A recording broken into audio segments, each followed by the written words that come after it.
Sermon doesn't give you direct contact. Songs don't give you direct contact. Dr. Tony Evans says God hasn't left a single need unmet in his agreement with mankind. Only communion gives you direct contact to mediate on your behalf. This is The Alternative with Dr. Tony Evans, author, speaker, senior pastor of Oak Cliff Bible Fellowship in Dallas, Texas, and president of the Urban Alternative. A covenant is a promise and then some. And today, Dr. Evans explains how the way we understand and respond to God's covenant with mankind determines how much power, provision, and privilege we get to experience. Let's join him. The NFL, the National Football League, is approximately a $9 billion a year business. It is amazing that there can be so much fanfare over a piece of pigskin, that a whole industry has been built around a football. Hundreds of thousands of jobs, television contracts, player contracts, all because of a football. In fact, everything is governed by its presence or absence. If there is no football, all of the other systems that bank on it become irrelevant. Because without the centerpiece of the football, there is no game. Within the game itself, everything is measured by the proximity, location, and presence of the football. First downs, touchdowns, offsides, receptions, out of bounds. It's all predicated on the presence and location of the football. You remove that one object, everything else collapses. How can something so singularly identified be so powerful in its implication? There is a word in the Bible that is a centerpiece word that governs everything else in your life as a Christian. It is the centerpiece word that by its presence and your relationship to it will govern everything else related to your life spiritually. And that is the word covenant. It is a dominant word in the Bible, yet it is so misunderstood, not understood, and therefore not benefited from, but yet it is a dominant word all through the Bible. You will read this word, covenant. There was a Noahic covenant with Noah. There was the Abrahamic covenant with Abraham. There was the Mosaic covenant with Moses. There was the Davidic covenant with David. The Palestinian covenant with Israel. And the new covenant with Jesus Christ. Covenant. This word dominates the first 9 verses of chapter 2 of Malachi. And the theme of Malachi is taking God seriously. He says in verse 4, then you will know that I have sent this commandment to you, that my covenant may continue with Levi. Verse 5, my covenant with him was one of life and peace. Verse 8, but as for you, you have turned aside from the way. You have caused many to stumble by the instruction. You have corrupted the covenant of Levi. This dominant word, if you ever grab it, if you ever grab the football, you're in the game. When the understanding and implication of this theologically pregnant term is negated, passed over, not understood, then you're trying to play a game without the centerpiece. And so you're running around doing a lot of things, but it's not connected to the main ingredient, the covenant. What is a covenant? Biblically, a covenant is a spiritually binding relationship between God and his people. A covenant is more than a mere contract. A contract is an agreement that you make tied to some sort of business deal that is related to mutual self-interest. That is, I'm coming into this agreement with you because you're going to provide a service for me and I'm going to pay you for that service. So we enter into a contract or some sort of exchange that we feel to some degree is mutually beneficial to us. But you can enter into a contract without necessarily having a relationship. It can be simply a legal, formal agreement without a relationship tied to it. Not so with a covenant. A covenant is relationally driven, although it contains contractual elements. The reason why the word covenant is important is because it is through covenants that God administers and governs his kingdom. His kingdom is his comprehensive rule over every area of life, and the way he administers his kingdom is by way of his covenants. To understand covenant, think of another word that begins with C. Think of covering. A covenant was an agreement that provides covering, a divine umbrella, if you will, by which God would relate to his people as long as they were under the umbrella. You can have an umbrella and not use it, or you can use it but not be under it. Not be undercover. If you're not undercover, you're going to get wet in the rain because you're not under the covering that is designed to cover you. You hear people talk about needing to be covered. Well, the covenant was a covering, a divine umbrella, if you will, that was designed through which God would work out his kingdom agenda, his kingdom principles in history. Deuteronomy 29:29 says that God gives his covenants that you might prosper. In other words, covenants were made to make you better off. They were made to enhance your life. In fact, he even says it in this section because he wants them to know that, verse 5, my covenant with him was one of life and peace. So having the covenant, understanding the covenant, and operating under the covenant is supposed to make your life better. So covenantalism is designed to progress you in spiritual success, which relates to every area of life. So as you can see, this is no small term when we talk about covenant. The covenant is an agreement. It is a spiritually binding agreement. It is, in fact, stronger than that. It is a legal agreement in the spiritual realm. Covenants were so serious that they were sealed in blood. That shows how significant the covenant was.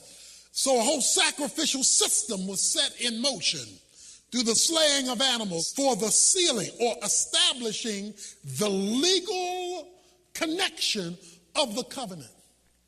Now, let me give you the things that make up a covenant. There are 5 of them. The first thing that makes up a covenant is God's, a big word here, transcendence. That is, God being distinct from his creation, or let me put it another way, he is the arbitrator of the covenant and the one who decides what the covenant is and how the covenant works. He is the author of the covenant. He is to his covenant what Judge Judy is to her court. The second thing that you need to know about covenants is covenants are, the big word is hierarchical. The everyday word is function according to a chain of command.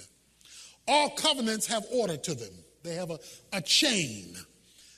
You leave the chain, you lose the blessing. Covenants operate according to an order. In the covenant, everybody's connected to the order. For example, 1 Corinthians 11:3 says that Christ is under God. Every Christian man is under Christ. It says a woman is under a man. There was an order. When you break the order, if Christ were not under God, then there would be nothing else because there would be no salvation. When a man is not under Christ, then he's out of alignment. If a woman is not properly under the man that she's married to, she's out of alignment. Once you get out of alignment, the flow of the benefits of the covenant stop. Thirdly, the third aspect of a covenant are the rules. The specific guidelines, governances, and responsibilities that have been given to those who are within the covenant. Specific expectations.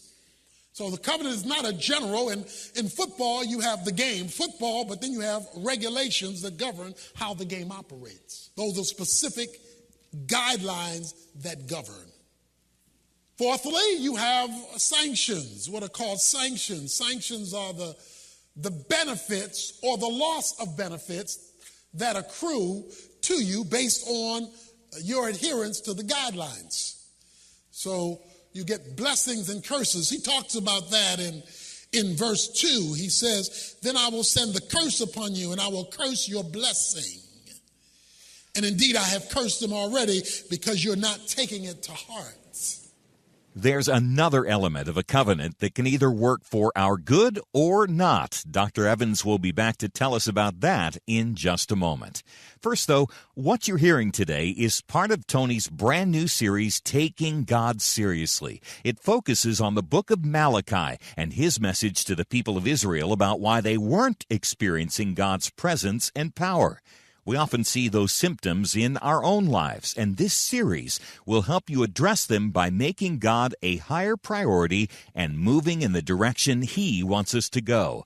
So to help you learn and share these important principles, we're offering all 10 messages in this powerful series as our thank you gift when you support Tony's ministry with a contribution of any size.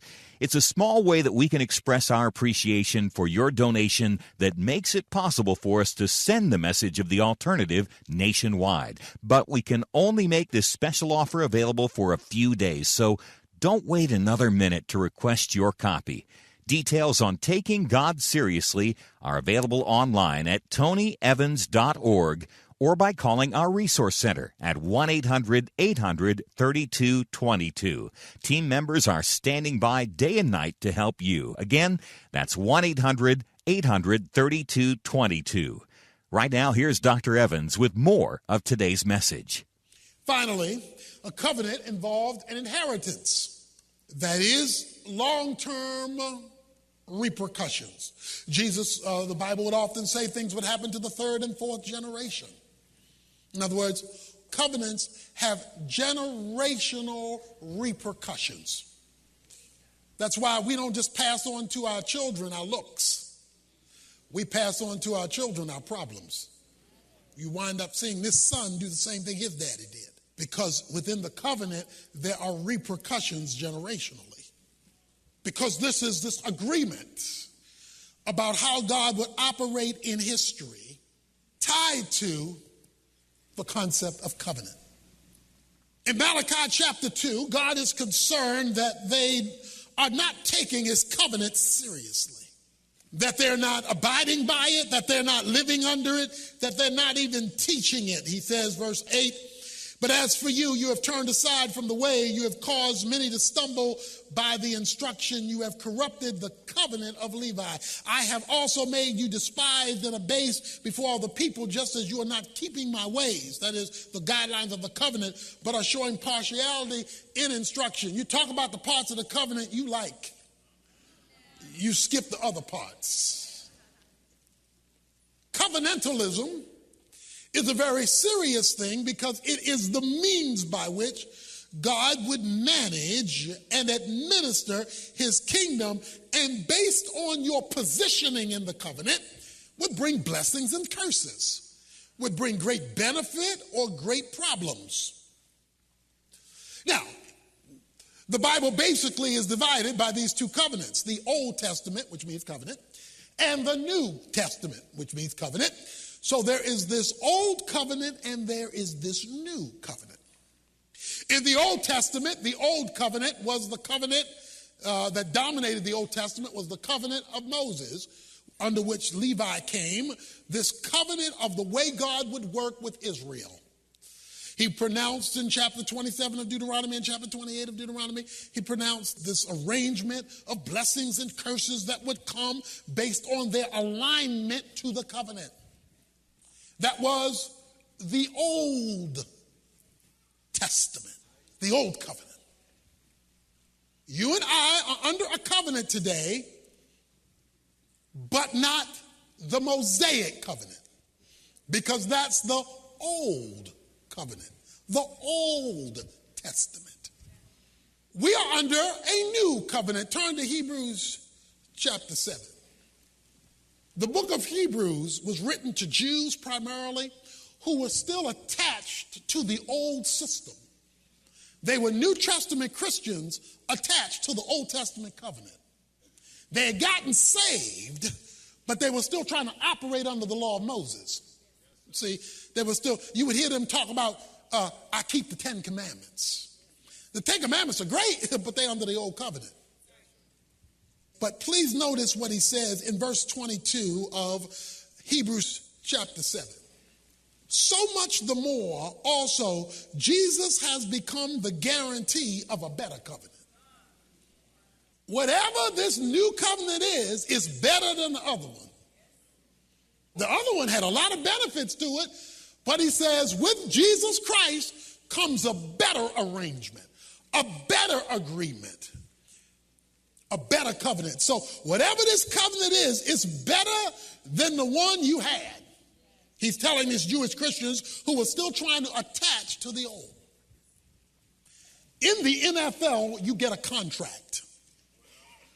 That is an agreement. We'll call it a covenant for the sake of our discussion. You get a contract. That contract says that they will pay you X number of dollars for X number of years. The problem with an NFL contract is that they are not guaranteed. They are conditional. In other words, they will enter into an agreement with you that they can cancel. You do not get guaranteed contracts in the NFL. Not so with the NBA. That's a different kind of covenant. Because the NBA gives guaranteed contracts. In other words, for however long you're under the contract in the NBA, they must pay you the full length of the contract because it's guaranteed. Unlike the NFL. In other words, the NBA is a better covenant. Because it's a guaranteed covenant. It's not subject to the ebbs and flows and the injuries. It's not subject to all of that. It's a better covenant. Both are covenants. One is better. It says Jesus Christ is the guarantee of a better covenant. Now remember, Malachi is talking to the priest. He says in verse 23, the former priest on the one hand existed in greater numbers because they were prevented by death from continuing. So you had to keep coming with new priests because priests died. But Jesus, on the other hand, because he continues forever, holds his priesthood permanently. So he says, under the old covenant, you had the system of Levi, the covenant of Levi, the priestly order, and they had to keep this rotation going because they could only do it for so long, they only lived for so long. Not so with Jesus Christ. Now, why do I need to know about Jesus' permanent position as what Hebrews calls our great high priest. Therefore, because of the uniqueness of Jesus Christ, he is able also to save forever those who draw near to God through him, since he always lives to make intercession for them. The priest continually offered sacrifices in order to keep Israel connected with God and God connected with Israel, because covenants were established and maintained by blood. So they would continually offer sacrifices. He says, but I have a better covenant, a better arrangement, and a better agreement. He says Jesus Christ doesn't have to go through that, because he offered his blood once, and it was permanently sufficient to do what the ongoing priest had to do under the old covenant, and that is offer sacrifices continually. Why do I need to know that? Because he says in verse 25, he is able to save forever those who draw near to God through him. Watch this now. He's not talking about getting saved from the standpoint of becoming a Christian. They're already redeemed. He's using the word saved. Let me give you a synonym: rescue. The word saved means to be rescued. Eternal salvation is rescued from hell. But most of us today need to get rescued from earth. There are situations on earth that we need to be lifted out of, delivered from, if you will. Well, here's your deliverance ministry right here. He says, we have a great high priest who is able to deliver to the uttermost. Now, the word uttermost means complete deliverance. He is able to completely deliver you. So if you are here and you need to be delivered from something or somebody, he says Jesus is able to deliver completely to the uttermost those who come to God through him. And if that's a step that you haven't taken before, there is no better time than right now to do it. Click your way to tonyevans.org, look for the menu at the top, and follow the link that says Jesus. There you'll find a clear explanation of what being a Christian really means, some free resources to get you started, and a video from Tony that'll walk you through the whole process. Drop by today. And when you do, don't forget that we're offering all 10 full-length CDs in Tony's current series as our gift when you help keep his teaching on this station with a contribution of any size. It focuses on a number of key areas where we need to invest more of our attention and energy, from reverence and worship to your relationship with your spouse and your kids. The title again, Taking God Seriously. Request it today before this limited time offer runs out by visiting tonyevans.org, or reach out to our resource center at 1-800-800-3222 for some in-person help. That's 1-800-800-3222. When married life falls short of happily ever after, divorce is often the result. But tomorrow, Dr. Evans explains that when that happens, more than just marriage vows get broken. Be sure to join us for that. Right now, he's back with a final thought for today. God has already established this thing called grace, which has already provided everything he's ever going to do for you. Let me repeat this again. In the new covenant, you don't have to go get anything. Everything God is ever going to do for you already exists. And the mediator, the person responsible to reach into grace and grab it out of heaven so that it's dispensed to you on earth, the mediator of the new covenant is Jesus Christ. That's why communion is a big deal. It may seem like a little deal, but it is the biggest deal because it is direct contact with the mediator. A sermon doesn't give you direct contact. Songs don't give you direct contact. Only communion gives you direct contact with the mediator. This is my body. This is my blood. That's direct contact with the one you're needing to mediate on your behalf, to intervene in your situation, and to become your rescuer. The Alternative with Dr. Tony Evans is brought to you by the Urban Alternative and is made possible by the generous contributions of listeners like you.